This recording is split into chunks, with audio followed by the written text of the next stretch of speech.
अच्छा, तो टुडे हम 111 MCQ से आगे मूव होते हैं। The weight of the bags of the rice packed on a machine are normally distributed. Mean हमारे पास मीन कितना है 5.51 kg। मीन कितना है 5.51 kg।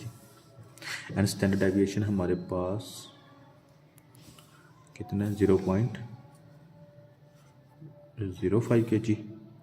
If the bag is picked at random, find the probability that its weight is less than 5.05 kg.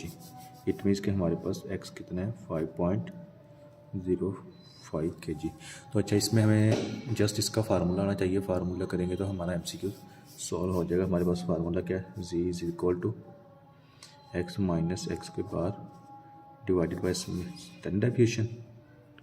x कितना है 5.05 minus 5.15 divided by 0.05। तो ये आ जाएगा, कैलकुलेटर पे कर लेते हैं। ये कैलकुलेटर पे वैल्यूज़ पुट किया तो हमारे पास आ गया -2 आ गया। z इज इक्वल टू -2, तो हमने प्रोबेबिलिटी ऑफ -2 फाइंड करते हैं। तो अब ये कैलकुलेटर पे फाइंड करने, ये अच्छे से समझ लेना, बहुत ही आसान तरीका है। सबसे पहले अपने मोड पे जाना है, प्रेस 3 स्टार्ट, ठीक है, प्रेस 1 एंड देन इधर वैल्यूज पुट करनी होती है, लेकिन आपने इधर कुछ भी पुट नहीं करना। आपने AC प्रेस करना है और शिफ्ट प्रेस करना है, देन 1 पर जाना है। फिर आपने यहाँ से नंबर 4 पे, नंबर 4 पे, नंबर 5 पे जाना डिस्ट्रीब्यूशन पे, ठीक है, 5 पर जाना डिस्ट्रीब्यूशन। अगर वहाँ पे नंबर 1 पे देखें, प्रोबेबिलिटी आपके पास पड़ी हुई है, P से प्रोबेबिलिटी होती है। आपने 1 सेलेक्ट करना है, प्रोबेबिलिटी लिखनी है -2 ब्रैकेट क्लोज, इक्वल प्रेस करें, हमारा आंसर आ जाएगा 0.00275। 0.00275 यही हमारा आंसर होगा। क्या आंसर है हमारे पास 0.02275, 0.02275। अगर परसेंटेज में पूछता है तो डायरेक्ट आप इसको कन्वर्ट भी कर सकते हैं, मल्टीप्लाई 100 करें तो ये आपके पास आ जाएगा 2.275%, ठीक है। ये ऐसे 0.02275। नेक्स्ट MCQ देखते हैं। MCQ नंबर 112 है। There are 6 red and 9 blacks का 7 और 9 हमारे पास ब्लैक कार्स हैं। फादर सेल के लिए फादर फास्ट व्हील if 2 cars are, so 2 car हम सेल कर देते हैं। What is the probability that the first is red and the second is black. तो बिल्कुल वही बात आ गई है। आप लोगों को बताया हुआ है कि जब भी सीक्वेंस दी जाए तो आप लोगों ने कौन सा फार्मूला यूज़ करना है, परम्यूटेशन का। तो हमारे पास 6 और 9 रेड ब्लैक, टोटल 6, 9 और 15। कौन से हम 2 कार्स बेच देते हैं, टोटल हमारे पास 2 है, जिसमें से कौन सी है, एक रेड होनी चाहिए और एक ब्लैक होनी चाहिए। लेकिन साथ उसने सीक्वेंस मैनेज कर दिया कि पहले हम कौन सी सेल करते हैं, रेड, एंड देन हम सेल करते हैं ब्लैक। जब भी सीक्वेंस यूज़ हो रही है तो हमने परम्यूटेशन का फार्मूला यूज़ करना है। तो इट मीन्स की probability of x is equal to 2 is equal to, permutation है किसका, 6 permutation 1 multiply 9 permutation 1 divided by 15 permutation 2। Calculator पे पुट करते हैं। तो ये हमारे पास आंसर है 0.2571, ठीक है। Probability of x is equal to 0.2571। Next MCQs देखते हैं। A committee is to be made of 5 members है, 5 मेंबर्स से कमेटी बनी है। फ्राम टोटल कितने हैं, 12 मेंबर्स है। 12 में से उसने 5 को सिलेक्ट किया है, तो ये बात आप यहाँ पे नोट कर लें, ठीक है। x इज इक्वल टू हमारा 5 है, तो 12 में से 5 मेंबर को सिलेक्ट किया, जिसमें से of which from 5 from the Punjab, जो आउट ऑफ विच 12 पीपल हैं, of which 5 from the Punjab, 5 लोग वो कौन से हैं, वो पंजाब से हैं। 2 फ्राम बलोचिस्तान, 2 बलोचिस्तान से हैं। 3 सिंध से हैं एंड 2 KPK से हैं। What is the probability that the committee contain 2 from the Sindh and 1 each from the others. तो टोटल हमारे पास 4 प्रोविंस हैं, ठीक है, जिसमें से उसने एक बता दिया कि सिंध से 2 हैं। तो बाकी टोटल कितने थे, 5 थे। 5 में से 2 निकल के बाकी 3 रह गए, तो 3 पीछे सूबे भी 3 रह गए हैं। तो इट मीन्स के बाकी तीनों से एक एक है। तो मज़ीद मैं इधर डिटेल के लिए लिख लेता हूँ। सुबह पंजाब, सिंध, केपी के बलूचिस्तान, ठीक है। 5 पंजाब से हैं, दो बलूचिस्तान से हैं, 3 सिंध से हैं और 2 केपी के से हैं। टोटल हमारे पास 12 हैं। अब उसमें से बता रहा है प्रोबेबिलिटी फाइंड करनी है that the committee contain 2 from the Sindh. तो 2 हम लोगों ने सिंध के ले लेने हैं एंड 3 फ्राम द ईच, एक इससे, एक इससे, एक इससे। तो ये भी टोटल हमारे पास 5 आ जाएंगे। तो probability x is equal to हमारे पास 5 आ जाएगा। तो ये हम लोगों ने अब फाइंड करना है। बहुत ही आसान तरीका है। टोटल हमारे पास पंजाब के कितने हैं? 5 हैं। तो 5 कम्बिनेशन 1 हो जाएगा, 5 कम्बिनेशन 1 मल्टीप्लाई। सिंध के कितने हैं? 3 हैं। 3 में से हम लोगों ने 2 लेने हैं। 3 combination 2 multiply 2 combination 1 multiply 2 combination 1। Total हम लोगों ने कितने सिलेक्ट किए हैं? 5। टोटल है कितने? 12। तो 12 कम्बिनेशन 5। कैलकुलेटर पे पुट करें, अभी आंसर निकालते हैं। ये हमारे पास आंसर आ गया 0.075। 0.075 मल्टीप्लाई 100 से कर लें तो आपका आंसर आ जाएगा 7.5%, ठीक है। या राउंड ऑफ करके 7.6 भी कर सकते हैं। अच्छा, इसका एमसीक्यूज डी होगा। अगर नेक्स्ट एमसीक्यूज नंबर 114 है। If a dice is rolled 4 times, एक डाइस है उसको हम 4 दफ़ा रोल करते हैं, then the probability of appearing 3 at least 1 time. ये क्वेश्चन आपने अच्छे से समझ लेना है, थोड़ा सा बेशक लेंथी भी हो जाए, लेकिन अगर आप ऐसा एक क्वेश्चन कर लेते हैं तो आपको कभी भी इस तरह के क्वेश्चन में इशू नहीं होगा। और थोड़ा कंसेप्चुअल भी है, तो इसको मिस नहीं करना, पेपर के पॉइंट ऑफ व्यू से बहुत इंपॉर्टेंट है। If a dice is rolled 4 time, एक डाइस है उसको 4 दफ़ा रोल कर देना। Probability of appearing 3, probability find करनी है अपेयरिंग 3, उस पर 3 नज़र आता है at least 1 time, at least 1 time. तो हमारा x कितना आ जाएगा? x greater than equal to 1 आ जाएगा। एट लीस्ट का क्या मतलब होता है? एट लीस्ट मतलब 1, एट लीस्ट 1 का मतलब एक या एक से ज़्यादा। तो मैं लिख सकता हूँ x greater than equal to 1। ये बात आपने अच्छे से समझ लेनी है।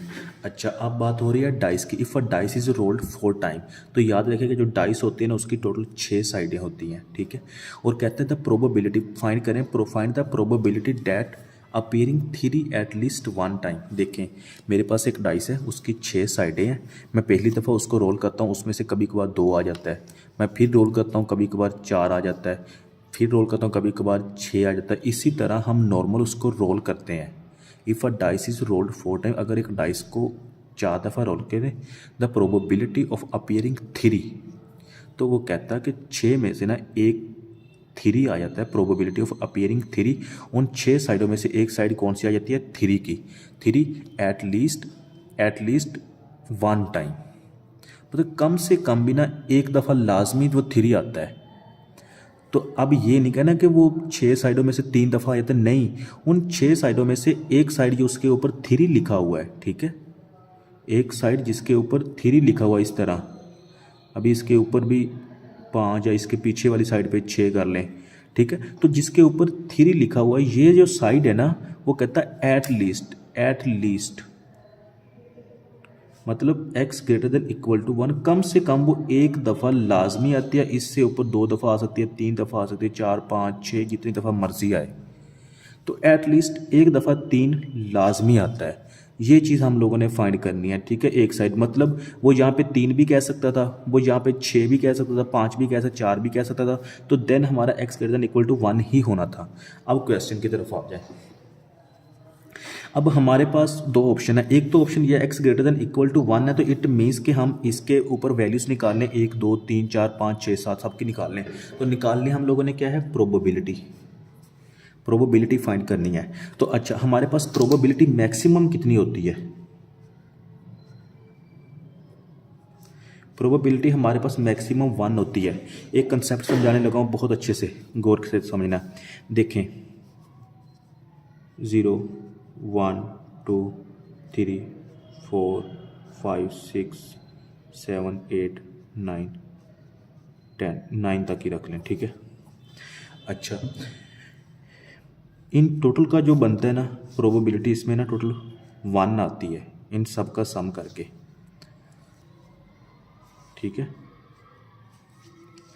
इसमें से ना मेरे पास एक हिस्सा आ जाता है, मैं कहता हूँ आपको वैल्यूज़ फाइंड करो जो 1 हो या इससे अबव हो। तो आप लोग कैसे फाइंड करेंगे, हम वैल्यूज़ कैसे फाइंड करें, 1 की फाइंड करेंगे, 2 की करेंगे, 3 की करेंगे, 4 की करेंगे, 5 की करेंगे, एटलीस्ट 9 तक हम वैल्यूज़ फाइंड करेंगे। उन सब को जमा करेंगे तो हमारे पास इस हिस्से की और इस हिस्से का आंसर आ जाएगा, ठीक है।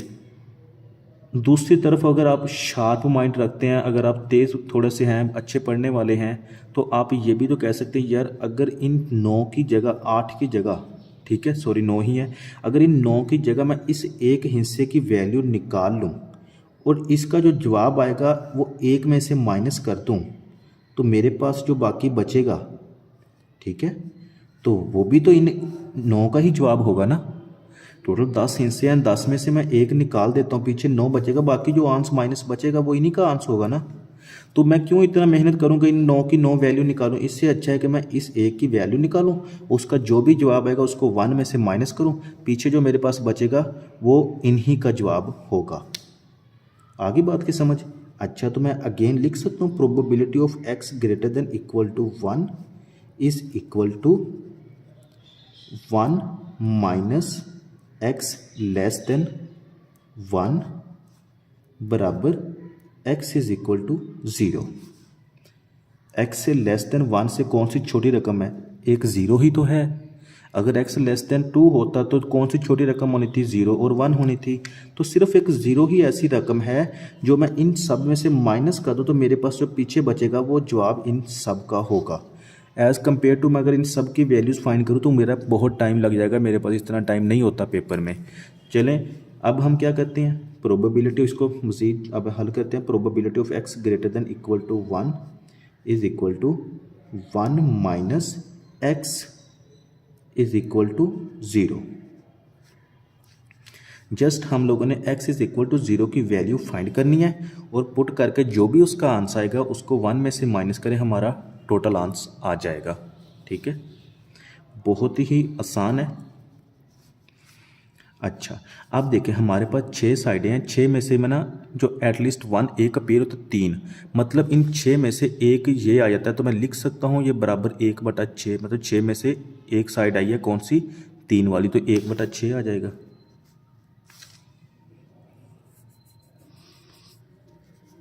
ठीक है। अच्छा, यहाँ पे थोड़ा सा एक्सप्लेन करना भूल गया, CP/Q का ये फार्मूला लगेगा। C कहते हैं कम्बिनेशन को, कम्बिनेशन हमारा कितना का, हमारा x इज इक्वल टू 0 है तो C हमारा आएगा, टोटल हमारे पास कितने हैं, 4 डाइस आर रोल्ड, 4 डाइस हम रोल करते हैं, 4 में से हमारा x कितना है, 0 है, ठीक है। अच्छा, 1/6 में हमारा x कितना था, 0 था, ये 0 आ गया, मल्टीप्लाई। अच्छा, अब क्वेश्चन में देखें प्रोबेबिलिटी हम लोगों ने फाइंड करनी है, तो probability of appearing three at least 1 time. Question में एक चीज़ उसने मेंशन नहीं की, ये रिपीटेड है या नॉन रिपीटेड है। अगर तो वो मेंशन करता रिपीटेड है देन हम क्वेश्चन को और तरीके से करने, अगर ऐसा कोई क्वेश्चन है तो वो भी मैं समझाऊंगा इंशाल्लाह। अच्छा, लेकिन इसने मेंशन नहीं किया तो हम कंसिडर करेंगे कि ये नॉन रिपीटेड है, क्योंकि अगर क्वेश्चन में मेंशन ना किया हो तो आप लोगों ने नॉन रिपीटेड ही कंसीडर करना है। तो चलें ठीक है, इसको नॉन रिपीटेड ही कंसीडर कर लेते हैं। अच्छा, अब 6 साइडों में से एक साइड निकल के पीछे कितने रह गए हैं मेरे पास, ये 5 रह गए हैं, तो मैं लिख सकता हूँ 5/6 प्रोबेबिलिटी, 1/6 प्रोबेबिलिटी 0 है। अब 0 तो इधर आ गया तो पीछे कितने मेरे पास बचते हैं, 4, तो ये मेरा 4 इनके ऊपर आ जाएगा, ठीक है। टोटल में से x सेलेक्ट कितने के थे, 0 बचे थे और बाकी जो बचेगा हमारे पास 4, ये इस तरह है। ये p जो है प्रोबेबिलिटी हमारी सक्सेस की होती है और वो कितनी हमारी 0 है, तो टोटल हमारे पास 4 थे, 4 में से -0 करें तो पीछे हमारे पास 4 ही रह जाएंगे ना। चलें, ये क्वेश्चन लंबा होगा, मैं मज़ीद ये फार्मूला भी आप लोगों को एक्सप्लेन कर देता हूँ।